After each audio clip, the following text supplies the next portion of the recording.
Désir d'enfant, conception, grossesse, naissance et premiers mois, nos invités nous racontent leurs petites et grandes histoires dans Aternité. Aternité, c'est le podcast autour de la naissance, de la paternité et de la maternité. Je suis Clémentine, et lui, c'est Marc. On sait comment naissent les bébés, mais comment naissent les parents d'aujourd'hui ? Parce qu'il y a autant de réponses qu'il y a de parents, on vous propose de revenir sur ces chamboulements avec certains d'entre eux. Voici leur histoire.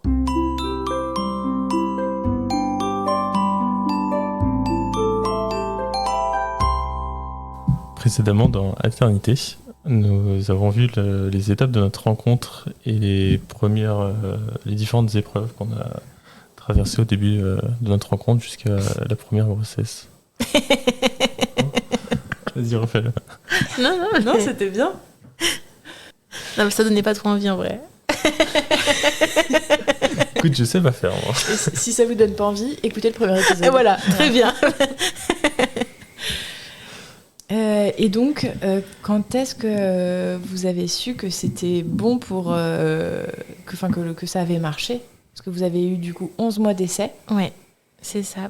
Test de grossesse positif. Mais ton test de grossesse, tu le faisais tous les mois ou t'as senti qu'il y avait quelque chose ? Ah, mais moi, non, mais retard de règles égale test, égale... Ok.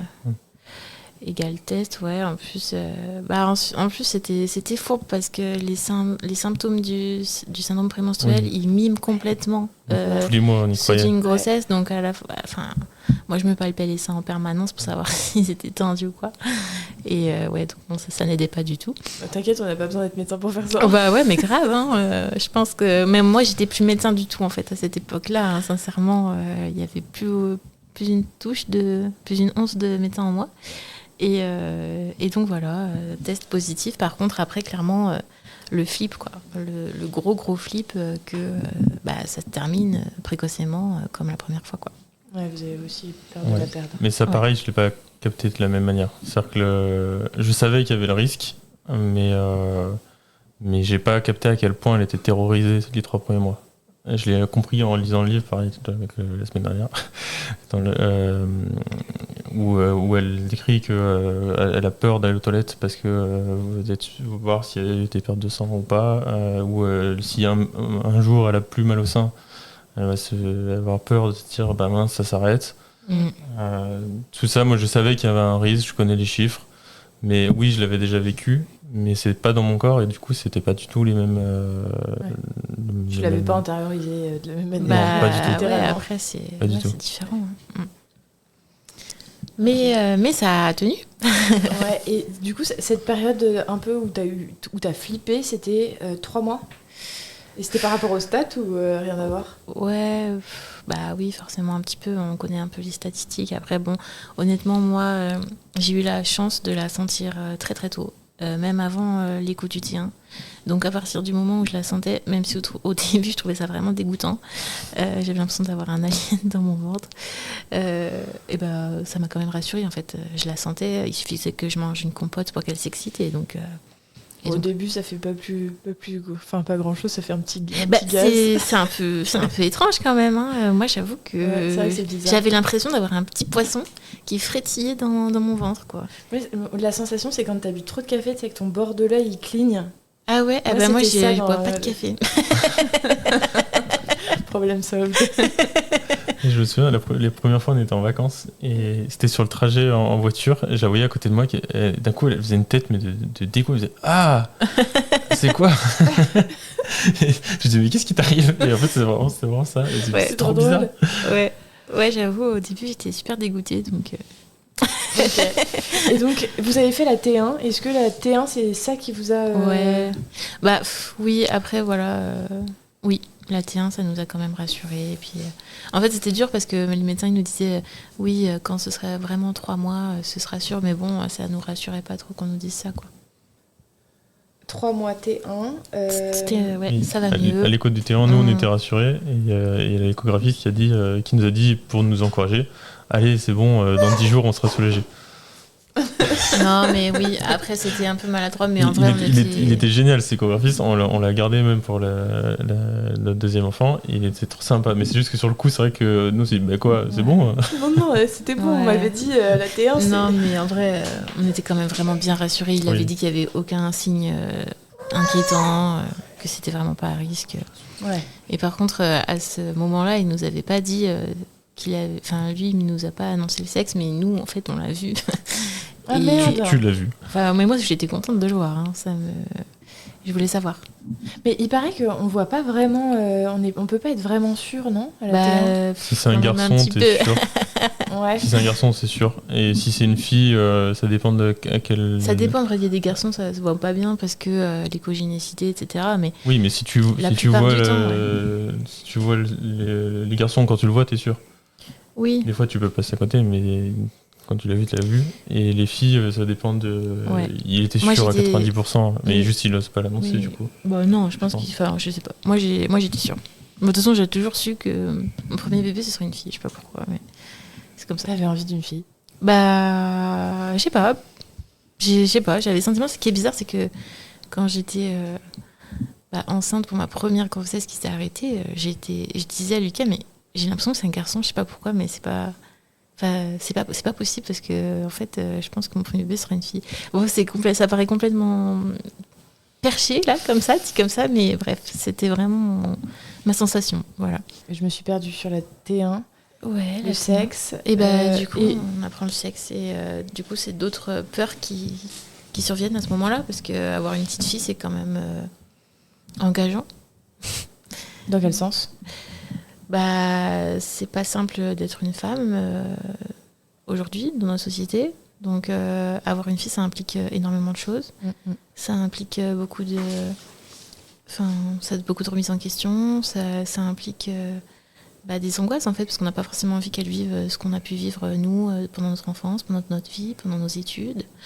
Et puis après même le jour où j'ai accouché, je me suis dit mais je veux pas que ma fille elle vive ça quoi. Donc aussi je lui souhaite quand même si elle le souhaite, mais si possible sans douleur. Voilà. Ouais. Mais voilà, ça pose quand même beaucoup de questions sur la condition des femmes. Okay. Et comment vous vous êtes préparée à la naissance très largement? Ça comprend la chambre, ça comprend vraiment la préparation à l'arrivée du bébé, quoi. Comment s'est préparée à l'accueillir? Bonne question. Moi, je sais que je me suis hyper formée sur l'allaitement parce que les résultats de ma thèse, c'était « formez-vous à l'allaitement et au postpartum ». Donc, c'est ce que j'ai fait à fond. Ah ouais, c'est un bon titre. Ouais. Il y a quelque chose après la naissance. Ouais, c'est ça, exactement. C'est tellement les résultats de ma thèse que... toi, t'as mis du temps à capter qu'on allait avoir un enfant quand même. Moi, comme tous les papas. Je sais pas. C'était pas très concret. C'est que oui, je vais être papa dans 9 mois. Mais pas tout de suite. Après, elle se sentait vraiment. Revendique-le peut-être pas. Non, mais je dis ce qui s'est passé. Mais vraiment, oui, c'était. Je serai papa à partir de la naissance. Et elle était maman à partir du moment où elle était enceinte. Et du coup, il y a ce décalage-là qui est. Mais c'est comme si tu pouvais pas le tenir dans tes bras et du coup, toi, tu le tiens déjà en oui, toi, c'était pas dans mon corps. Et même si des fois je le sentais à travers le ventre, je pense que je le réalisais pas de la même manière. Oui, mais pour moi, c'est pas une fatalité. C'est pour ça que je te dis revendique-le pas, parce que en fait, si on préparait aussi plus les papas, s'il y avait une consultation pour les papas, etc., peut-être qu'ils s'impliqueraient plus aussi. Parce que là, c'est trop facile de dire comme tous les papas. Oui, c'est vrai en vrai. Mais comme tous les papas, c'est moins concret. Mais je suis d'accord que si on était mieux préparés, il y a énorme. Enfin, moi, j'ai l'impression qu'il y a quand même la majorité des papas qui le vivent comme ça, et c'est même. Enfin, même Marc, nous on a fait des préparations avec de l'autonomie et tout, où tu rentres quand même en contact avec le bébé. Et pourtant, il y a toujours cette distance. Oui, c'est sûr, on ne vit pas la même chose. Tu rencontres le bébé à travers la mère. Oui, bien sûr. Oui, non, mais je pense juste qu'on pourrait aussi mieux préparer les papas. Ouais. Mais de toute façon, on ne peut pas chercher à égaliser parce que c'est deux vécus différents et que le corps du père n'est pas autant chamboulé. Ouais. Après, il y a un exemple typique sur la préparation. Il faut préparer les hommes plus. Sur la deuxième grossesse, j'ai essayé, même si je pense que c'était pas encore parfait du tout, de loin. Mais j'ai essayé d'être un peu plus, de me rendre un peu plus compte de ce qui se passait. Je connaissais forcément un peu plus avec la première expérience. Et pour les cours de préparation à la naissance, il y a eu un rendez-vous où en fait on était bloqué Je sais plus pourquoi, mais je pense juste qu'il fallait garder Ouais, la je crois première. la petite était malade et donc Et- du coup moi et j'avais donc, dit c'est bon, on c'est moi qui pouvait- la garde, j'en ai marre des rendez-vous médicaux. Voilà. Tu y vas tout seul. Et Voilà. du coup, sur le coup, j'étais un peu interpellé parce que clairement, j'aurais pas eu l'idée tout seul d'aller à un cours de préparation naissance tout seul. mais en fait, Tu vas être le seul daron au moment où elle l'a sans dit, daronne, quoi. je me suis dit bah ouais, mais en fait pourquoi j'irais pas J'ai moi aussi des questions. On n'arrête pas de me dire que pour l'accouchement, c'est à moi de driver, de gérer les équipes médicales pour la laisser dans sa bulle, de machin, tout ça. En fait, s'il faut savoir les questions de délai, calculer les minutes entre les contractions, c'est pas elle qui va regarder son téléphone et autres. Donc en soi, je pense que je suis tout aussi concerné à avoir les conseils et tout ça. Je lui dis j'y vais. Et Elle était choquée là. et franchement, ouais. Ouais. Et en fait, quand elle ouvre la porte de la salle d'attente, et je vois qu'elle regarde derrière moi. Elle m'a vu, elle sait que j'avais rendez-vous, mais elle regarde derrière moi, mais elle est où? Je suis là. C'est vraiment ça, je suis tout seul dans le couloir, c'est moi. Et donc je rentre et elle me dit mais elle a pas pu venir. Et donc j'ai dit je vais vous expliquer, faire de dire, je vais me justifier.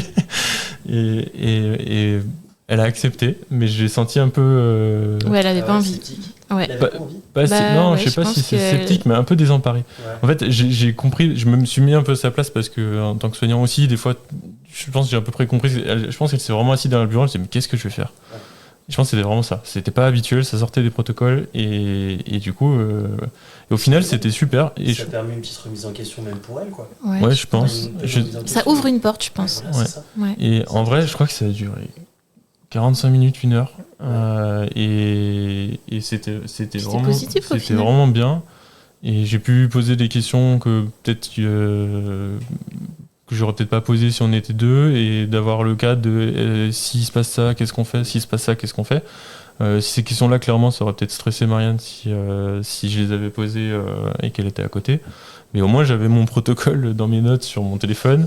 Il faut ça, ça, ça, ça. S'il se passe ça, on fait ça. S'il se passe ça, on fait ça. Et voilà. Mais moi, j'avais tout de même jusqu'à si ça se déclenche à la maison, qu'est-ce qu'il faut faire? Parce qu'on avait en tête, Marianne et moi aussi, on avait en tête de faire un truc le plus physio possible. On voulait de retarder un peu le départ à la maternité. Et voilà. Mais du coup, c'était top. Et en vrai, je pense que ça devrait être utile et que ça devrait être proposé dans les cours de préparation à la naissance, qui est systématiquement des consultations avec la maman seule, des consultations avec le papa seul et des consultations à deux. Mais je crois qu'il y a une expérimentation en ce moment dans une région de France. Mais personnellement, je sais que je le ferai pour ma pratique médicale maintenant et je le proposerai de manière systématique. Donc ça nous sert aussi pour notre pratique, en vrai, notre expérience personnelle. Si tout le monde pouvait avoir une expérience un peu similaire, ça arrangerait bien. Bah après, je pense que ça influe beaucoup. Enfin, moi, je sais que j'en parle aussi dans le livre parce que c'est quelque chose qui me marque et je sais que avant d'être maman, il y a des conseils. J'ai donné des conseils vraiment tout pourris, quoi, aussi. Ça m'est arrivé. Donc voilà, faut se remettre en question, mais c'est vrai que ça change tellement de choses qu'on s'en rend pas forcément compte quand on n'y est pas confronté, quoi. Et donc, à part ce cours où tu allais tout seul, comment vous êtes préparé à l'accouchement et à la naissance et les suites de naissance? On peut parler aussi du postpartum. Ouais, Est-ce que vous aviez fait des... après, suites Là, on parle de la première grossesse, parce que le cours de prépa, c'était sur la deuxième grossesse, du coup. D'accord. Pas la troisième, le deuxième enfant. Mais comment s'est préparé? En on a vrai, fait on a regardé des trucs. l'hypnose. Après, on avait quand même... tout le côté médical, on l'avait. Après, pour postpartum allaitement, on avait ma thèse. Et après, on a fait l'hypnose pour le physio, mais au final... via Manon. Naissance magique. Ouais, Encore. On embrasse. Ouais. Mais vous étiez dans les premiers. Ouais, dans les premiers... peut-être pas tous les... Ouais, mais oui, c'était il y a longtemps. Oui, c'était il y a plus de 3 ans. Donc, Ouais. Oui, c'était fin 2021. Et vous venez du même endroit qu'elle en plus. Ouais. C'est fou. Je pense que c'est pour ça qu'en fait, Insta me l'avait proposé. Au final, merci l'algorithme pour une fois. Ouais. Pour une fois qu'ils ne proposent pas des vieux masculins. Moi, j'en ai pas trop, ça va. Non, ça dépend de ce que tu cherches sur Instagram. Tu tombes pas forcément sur des masculins. Bref. Ok. Et donc, vous aviez un projet physio. Quand est-ce que vous avez su que ça allait arriver, la naissance, que la naissance était imminente? Bah, j'ai perdu les os, donc pas trop le choix. Ah, génial. Ouais. Ah ouais. Ça s'est passé comment? Bah, en gros, On était sur le canapé. le matin, on avait rendez-vous avec l'acupunctrice. Déjà, j'ai dit à Lucas, vas-y, viens, on prend les affaires, parce que je sens qu'il y a moyen qu'on y reste. Le rendez-vous de l'acupunctrice, c'était au sein de la clinique ou de la maternité? Et c'était à but de déclenchement? Non, je sais pas trop. Un peu, c'était vendu comme ça. On sait pas si on y pas croyait, déclencher, mais faciliter. le Voilà. processus. Bref, on y va et elle me dit oui, il faut manger chaud, faut pas manger de glace, faut favoriser ton yin, pas ton yang. Qu'est-ce que je fais? Je rentre à la maison, je mange un cornetto. Très bien. Et bim. Et le yang, il est en feu. Et bim, je perds les os, donc comme quoi. Il fallait du yang, hein. Comme quoi. Voilà, j'ai bien fait de pas écouter. Exactement. Et voilà, mais par contre, gros stress du coup, parce que ça devient concret, il va falloir y aller, il va falloir accoucher. Et bon, j'avoue que moi, les accouchements, c'est pas mes meilleurs souvenirs de ma vie, quoi. Ouais. Donc on y va et on attend, c'est long. C'est long. Ça fait très très mal. L'hypnose, ça marche un temps, mais pas jusqu'au bout. Et au final, péri. Et pour le premier, pour la première. Pour faire ça. Du coup, tu l'as subi, la péri? Enfin, dans Non, le je l'ai sens pas où, du tout subi, non. vu que vous étiez préparé en physio, c'était une option que tu Ah avais? ouais, oui. Ok, tu l'avais En fait, gardé moi, en tant que option. médecin, c'est juste que, en fait, on garde souvent les exceptions en tête. Et donc, du coup, j'avais très peur des complications, même si en soi, elles sont pas très graves. Application des effets secondaires de la péridurale. Mais en soi, pour ma deuxième grossesse, j'ai réfléchi complètement différemment, en fait. Là, je m'étais fait tout un film. Mais bref. Et donc, non, je l'ai pas du tout subi parce que je me rappelais qu'on avait bien insisté sur le fait que douleur ne doit pas engendrer de la souffrance. Et moi, j'étais à fond dans la souffrance. Je voulais accueillir ma fille dans la bonne humeur. Et donc, j'ai pas du tout regretté ma péri. Ce que j'ai regretté, c'est les violences gynécologiques que j'ai pu subir. Merde. Mais ouais.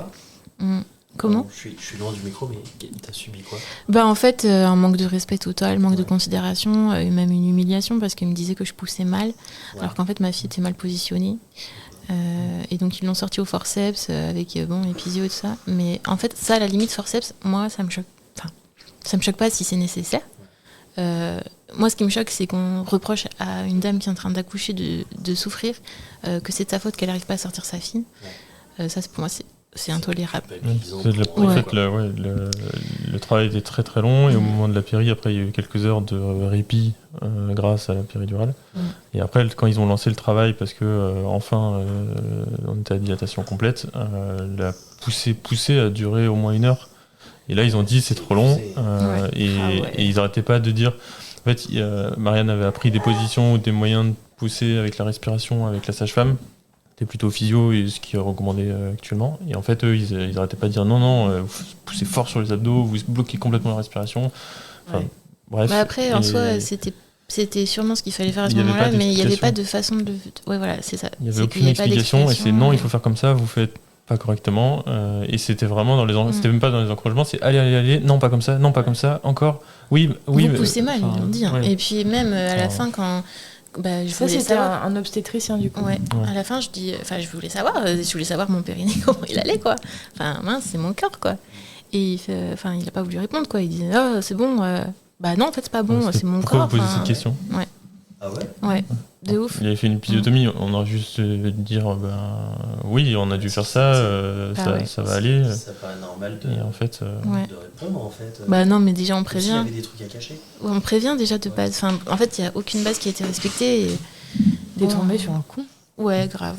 Ouais. En plus, mais le pire, c'est qu'il s'est excusé le lendemain. Donc je sais pas s'il a capté que j'étais une consoeur. Je sais pas s'il a capté que j'étais une consoeur ou que. Mais le mal était fait en fait. Et c'était dans un hôpital que vous connaissiez pas? Ouais, c'était une clinique, ouais. Mais dans laquelle vous avez exercé?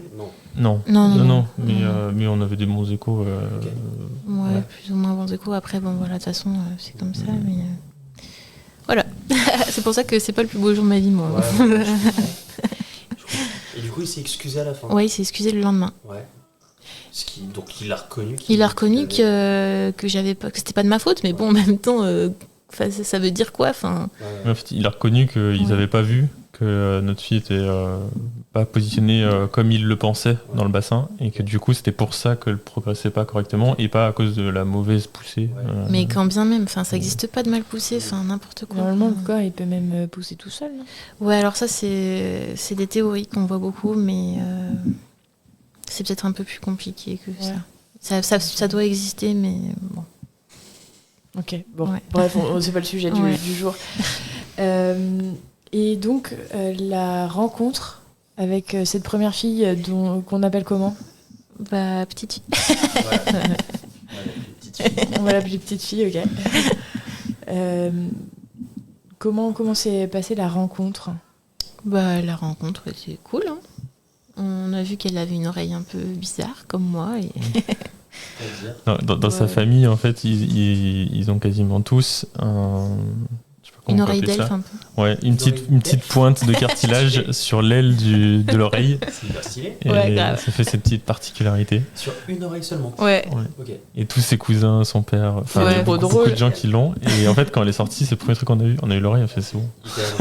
Ouais, franchement, C'est la c'était trop famille. cool avec elle parce que vraiment, moi, je l'ai reconnue et donc ça, c'était une sensation que j'ai adorée, que j'ai pas eu pour le deuxième, mais que justement, j'ai mesuré ma chance de l'avoir eu pour ma première. Et toi, Lucas, comment s'est passée la première rencontre ? J'étais un peu... Je touchais plus trop terre, en fait. C'est un peu bizarre comme sensation. J'ai l'impression que c'est un peu tout était en pause autour. Et j'ai pas énormément de souvenirs à part de l'avoir vraiment posé contre Marianne. Et moi, j'étais à côté... fatigué aussi, même si j'ai pas fait grand chose. Fatigué aussi. T'as bien bossé. Attends, on va pas te retirer tout le mérite. Franchement. Oh my god, il a vraiment dit ça, quoi. Je sais pas quoi dire pour toi. Franchement. Non mais, alors là, ça va passer. Tu vas passer un... Non mais le retour va être terrible. Je suis désolé. C'est pas grave. Non mais c'est pour dire que ouais, j'ai pas énormément de souvenirs à part ça et l'autre souvenir c'est un peu bête, mais c'est que au moment d'habiller notre fille, j'ai juste le souvenir d'avoir un peu chassé la puéricultrice. Ah ouais. Parce que en fait elle commençait à enfiler le truc et instinctivement ça me gênait, enfin, j'étais mal à l'aise en fait qu'elle le fasse. Bah, c'était notre projet de naissance qu'elle le fasse pas en fait. En plus oui, c'est vrai. Ouais, Ouais, ok. j'ai pas noté ouais. ça, mais effectivement. Mais sur le coup, du coup, je disais non, mais c'est bon. Et en Et elle t'a laissé faire ? Oui. Ok. Mais en vrai, juste pour revenir sur ce que tu as dit, c'est que moi, ce que tu m'as dit après coup, c'est pas que tu étais fatiguée, c'est qu'en fait, tu étais grave choquée par ce qui venait de se passer, en fait. Oui. Si j'étais peut-être un peu en comment dire, je sais pas comment. Je voudrais bien faire... Dissociation. Ouais, Ouais. c'est ça. Je voudrais bien Je faire crois- culpabiliser, j'ai- mais je crois pas que c'était vraiment. Non, je pense que j'ai pas compris ce qui s'est passé sur le coup par rapport au travail. Et j'étais, je parle pas d'après, mais pendant le travail, je me suis jamais aussi senti impuissant de ma vie.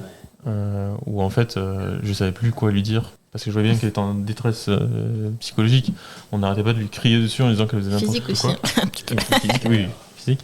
Mais et en fait, moi, il y avait aucun mot qui pouvait aider. J'étais l'encourager à pousser, mais tous les encouragements théoriques qu'on avait, en fait, c'est pas du ça qu'il lui demandait. Ouais, Et en plus, Ouais, franchement, merci les confrères. Enfin, le confrère. Ouais. En 2 On mots. l'embrasse pas lui. Non, l'embrasse pas, lui. Ah, Les non, doigts. et ouais, je pense qu'il y avait un peu ça aussi, effectivement, sur le. Je dis peut-être rapidement fatigue, mais j'étais pas là aussi pour ça. Enfin, c'était un peu. Il y a un flottement ça a duré 2 heures, 2h30, on est resté dans la salle, je pense. Ouais, c'est pas moi qui vais te le dire, hein. Je sais pas. De toute façon, j'ai l'impression que l'espace-temps, il est Ouais, grave, élastique. c'est flou, puis on est. Ouais. Ici, je me souviens aussi sur l'allaitement, où en fait, tout ça te saoulait parce qu'on n'arrêtait pas de vouloir intervenir. En fait, notre fille, elle allait quasiment directement au sein. Et ça avait l'air de se passer très bien. Et en fait, à chaque fois, il y avait une nouvelle pure qui venait et qui déplaçait en disant il faut mettre comme ci, comme ça. Ouais, super chiant. Ouais, bah du coup, ça, j'étais vraiment préparée pour le coup, et du coup, j'étais déjà en mode non. Donc là-dessus, c'était bon. Tant mieux. Et comment ça... Enfin, est-ce que vous étiez tous les deux à la mater ? Ouais. Toi, t'as dormi là-bas aussi ou... Oui. Ok. Et Oui, c'était post-Covid, ils avaient réautorisé les papas. Ouf. Il n'y avait pas de visite, on a eu ce bénéfice-là. Enfin, on comptait pas en avoir, mais oui, ça, c'était cool. mais il n'y avait pas de visite autorisée du tout. Et donc on était tous les 2 puis tous les 3. Ouais, ça fait un tout peu le temps. le cocon. Ouais. C'était important. Ouais. Et comment ça s'est passé cette période à la mater tous les 3? Franchement, j'en garde un très très mauvais souvenir. Ah ouais? Bah ouais, parce que c'était exactement ce à quoi je m'attendais, c'est-à-dire des informations contradictoires, des manques d'informations, des comportements limites de la part du personnel. Donc, en fait, moi, j'avais juste envie de rentrer chez moi. 8 passages par nuit. C'est terrible. Ouais, Hein. bah ouais. C'est horrible. Non, mais n'importe après, quoi. ils font ce qu'on leur demande chacun à leur échelle, mais les protocoles, ils sont complètement à revoir. Ouais, pour le coup, cette fois-là, autant dans plein de situations, ils sont sympas, mais là, vraiment, on est tombé sur une équipe catastrophique et de toute façon, on l'a signalé à la clinique. Ils nous ont entendus après, mais en vrai, ça a servi vraiment à rien. Ouais, franchement. Donc, séjour à la mater pas ouf. Mais après, on rentre à la maison et ça va. Bah, du coup, on garde ça pour la prochaine fois. On se dit à la semaine prochaine pour la suite. Bisous. Bisous. Ciao.